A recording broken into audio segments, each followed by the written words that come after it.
अस्सलाम वालेकुम, मेरा नाम है डॉक्टर उस्मान सोहेल और आप देख रहे हैं हमारा चैनल पेन रिलीफ सेंटर। आज मैं आपको बताऊंगा लोअर बैक पेन क्या होता है। लोअर बैक पेन, इसको हम लोग LBP कहते हैं, लोअर बैक पेन। अब ये होता क्या है कि आपका pain between lower edge of ribs and buttocks. ये जो हम लोगों ने दिखाई हुई है, ये आपकी स्पाइनल कॉर्ड का आखिरी हिस्सा है। ठीक है, ये आप देख रहे हैं, ये आपकी रिब्स हैं, जो आपकी ये रिब्स होती हैं सीने में, उसके नीचे से लेकर, यहां से लेकर बैक साइड की मैं आपसे बात कर रहा हूं, और बटक्स जो आपकी हिप्स होती हैं, इनके ऊपर तक, इसको हम लोग लोअर, इसमें जो है लोअर बैक पेन आता है। ठीक है, अब आपकी जो ये रिब्स से लेकर नीचे तक, इसमें बेसिकली 5 मोहरे आते हैं आपके, L1, L2, L3, L4 और L5। अब इसमें जो है पेन माइट बी एक्यूट, मतलब एक्यूट से मुराद ये है कि शॉर्ट टाइम के लिए हो सकता है, थोड़ी सी देर के लिए हो सकता है, 1 दिन, 2 दिन, 5 दिन। उसके बाद आता है सब एक्यूट, मतलब कुछ ज्यादा टाइम के लिए, हफ्ता, 10 दिन, 15 दिन। फिर होता है एक क्रॉनिक जो चलता है लॉन्ग टाइम, साल, 1.5 साल, 2 साल या इससे ज्यादा भी। अक्सर मेरे पास पेशेंट आते हैं जो 20-20 साल से इस मर्ज में मुब्तला होते हैं।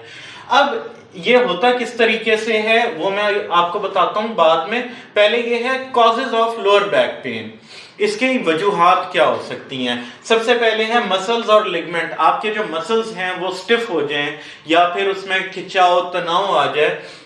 दूसरी रीजन हो सकती है डिस्क बल्ज, आपकी अगर जो डिस्क है वो स्लिप हो गई है, उसमें बल्ज आ गया है। और फिर हो सकती है आर्थराइटिस। आर्थराइटिस मैंने आपको पहले भी एक वीडियो में आर्थराइटिस वाली में बताया था कि क्या होता है।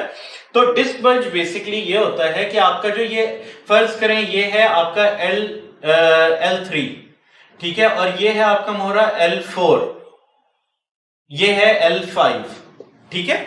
तो अगर इसमें ये आप देख लें कि ये जो आपका मोहरा है, इसके दरमियान में ये ब्लैक कलर से हम लोगों ने शो की हुई है कि ये एक डिस्क है, ठीक है, ये अपनी एजेस पे है, बिल्कुल एजेस पे है ये, ठीक है। अगर ये यहां से कुछ बाहर निकल आएगी तो इसको हम लोग कह देंगे डिस्क बल्ज। इससे होता यह है कि यहां पे जो रगें पड़ी हुई होती हैं वो इस डिस्क के नीचे दब जाती हैं ऐसे करके, ठीक है। तो यही जो रग है वो जब दबेगी तो आपको लोअर बैक पेन शुरू हो जाएगा, ठीक है। अब इसका जो है, इसको how to resolve, how to relieve lower back pain, इसमें हम लोग आराम कैसे दे सकते हैं पेशेंट को, जो टेम्परेरी एक आराम हो सकता है। एक वो होती है कोल्ड एंड हीट थेरेपी, आप इसको मतलब गर्माइश, जैसे अक्सर लोग रेत और नमक को गर्म करके हीट दे देते हैं, या फिर इस्त्री से कपड़े को गर्म करके तो हीट दे देते हैं। दूसरी चीज है एक्सरसाइज। अब एक्सरसाइज इसमें कौन सी है मैं अभी आपको आगे बताता हूं। अब reasons of lower back pen क्या हो सकती है। अगेन मसल स्टिफनेस है, रेस्टलेसनेस होना, मतलब आप जो है बहुत ज्यादा काम कर रहे हैं और कोई रेस्ट नहीं कर रहे, या अगर रेस्ट कर भी रहे हैं तो आप गलत पोस्चर्स में कर रहे हैं। फिर आ गई डिस्क बल्ज, इंजरी, आपका जो है मतलब आपका कोई एक्सीडेंट हुआ है, उसमें ये जो आपका मोहरा है इसमें कोई इंजरी आ गई है।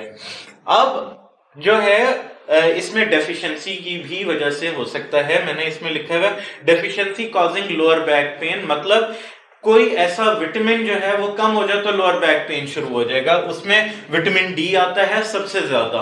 अगर आपको विटामिन डी की कमी है तो आपका लोअर बैक पेन शुरू हो सकता है, या फिर B1, B6 और B12 ऐसे विटामिन हैं जिनकी वजह से आपको लोअर बैक पेन हो सकता है।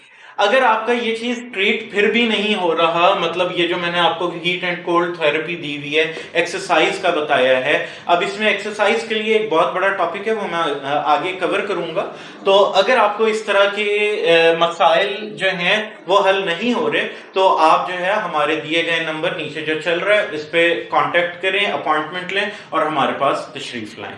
इंशाअल्लाह ताला होपफुली आपको पहली ही सिटिंग में आपको रकू सजदा हम लोग करवा के भेजेंगे। अस्सलाम वालेकुम व रहमतुल्लाह।